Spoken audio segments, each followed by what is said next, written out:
contest going on for the Green Party of BC right now. There is a candidate in the room who happened to have his road tour BC mesh with mine. So Ben West, I want you should just sort of wave at people.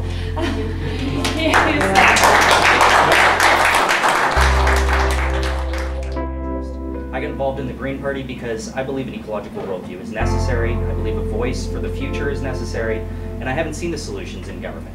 As much as I would like to believe that if we continue down one road or the other, we're going to get to a better world, the reality is that our current path is unsustainable.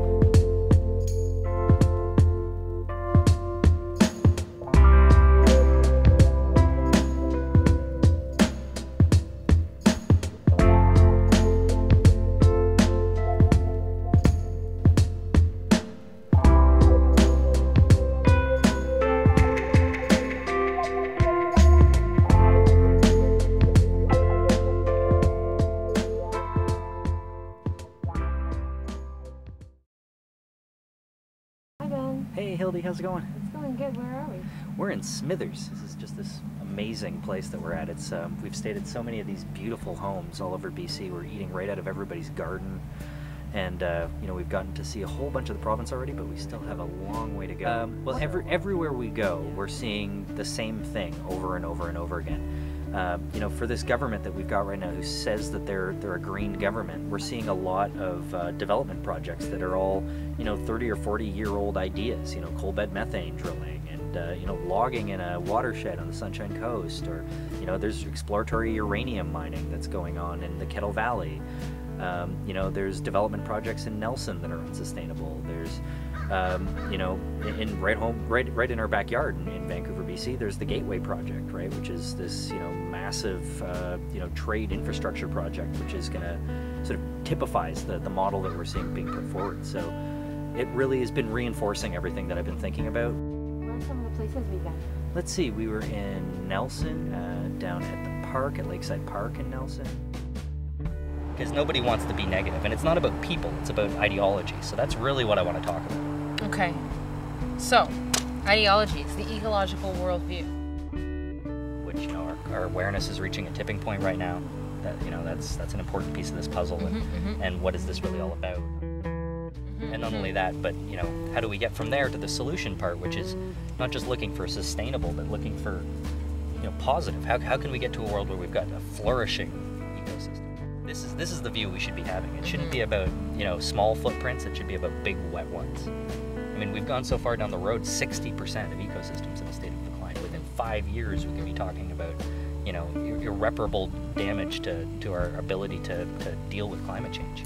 I mean, that's immediate. You know, that's not in the realm of reduction. That's in the realm of restoration. You know, we need proactive action, not reduction. You know, so that's kind of what I'm interested in talking about, I guess. I'm running for the leadership of the Green Party of BC because I'm really concerned about the state of our planet, and I'm especially concerned about the lack of voices in British Columbia that are speaking on behalf of the public interest. I just kind of got fed up. I said, you know, sooner or later somebody's going to have to do something. And for much of my young adult life, I was involved in NGOs and I was involved in causes, but I didn't really have a lot of faith in organized politics. And it was largely because, you know, you heard people talking a lot, but you didn't really see anything changing. And I kind of got to a point in my life where I realized, well, you know, I'm just going to get involved and do something about it myself. Places where you get to show up and sort of talk about what's happening in all these different locations and how they're all connected. So we get to bring these stories from one place to another place, and yeah, it makes for a really interesting trip. So our first debate happened in Prince George the other day. And I think it's absolutely appropriate that the first debate of this series is happening right here in Prince George.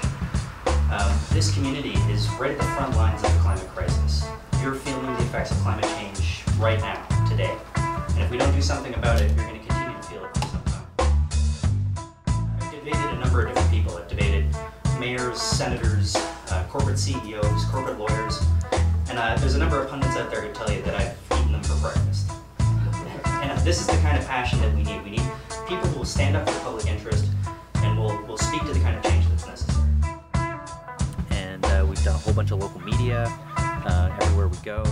And if you look at the riding map, you'll see that there's a big green dot right in the middle of the map. And that's because we won every single poll in that area. And in fact, in some of those polls, we've got as much as 80% of the vote, which has never happened in the history of the Green Party, and I don't think it's happened anywhere worldwide where we've gotten that high of a turnout and those kinds of results. But that wasn't good enough. I was actually one of the only people that was there that wasn't happy about the result.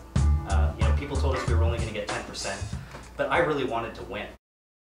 Today we were at a rally to protect the Sacred Headwaters, which is a spot in the Skeena watershed, which is where 3 major rivers all kind of head down from the north towards the south and eventually make their way into the Pacific. And it's an area where there's Shell is talking about doing some coal bed methane drilling. And so there was a rally that took place here as well as in Vancouver and some other places to show support for the people that are trying to stop the project from happening. And I got an opportunity to speak at that event, and we took part in the rally. We really made a point of coming here because this is just such an important issue, and it's a humbling experience to be here with all of you. This is such a fantastic thing to see people coming out and protecting their land and standing up for their rights. And I just wanted to come here and get my hands dirty and be part of the thing. So everywhere we go across BC right now, we're hearing the same thing. We're hearing, Gordon Campbell says that, we're the greenest province and we've got a green agenda, and everywhere we go we're seeing projects that are being pushed forward that are the same ones people have been fighting against for 30, 40 years, if not longer. And, no matter what happens, people just keep on fighting back, and it's a really empowering thing to see. Citizens of BC are standing up for their rights because nobody else is doing it for them. Right. Whether it be the Liberals or the NDP, we've seen one project after another that's been pushed through that hasn't worked for the public interest, it hasn't worked to protect people's rights, and we got to do something about it.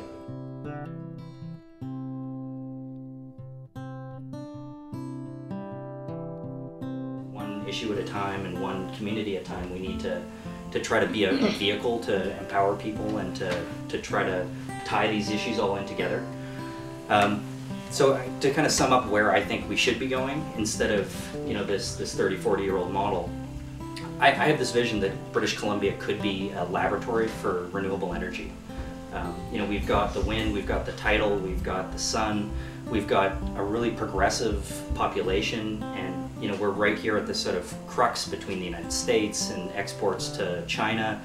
We could be a place that actually develops this technology and actually manufactures this technology and could become an exporter of some of the solutions instead of just sort of, this source of resources that gets sucked out and shipped off to China or across the border to the United States.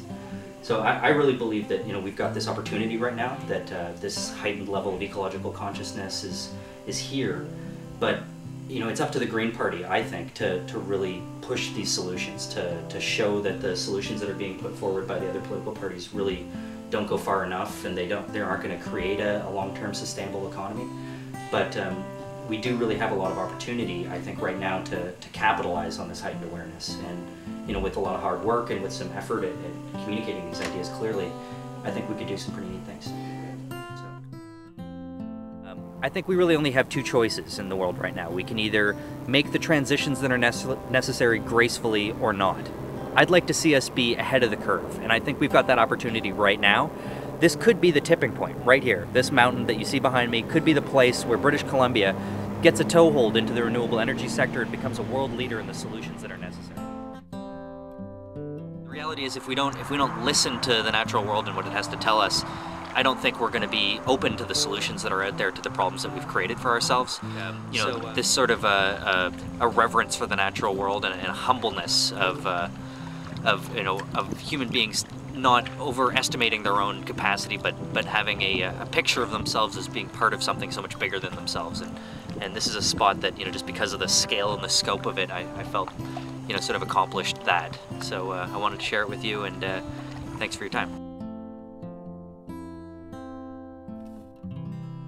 Okay, you have till September 20th to join the provincial Green Party to be able to vote for the new Green Party leader. And I'd encourage you all to do that. I'm sure you have forms. You can come and see me right after the show, and I can sign you up paper free.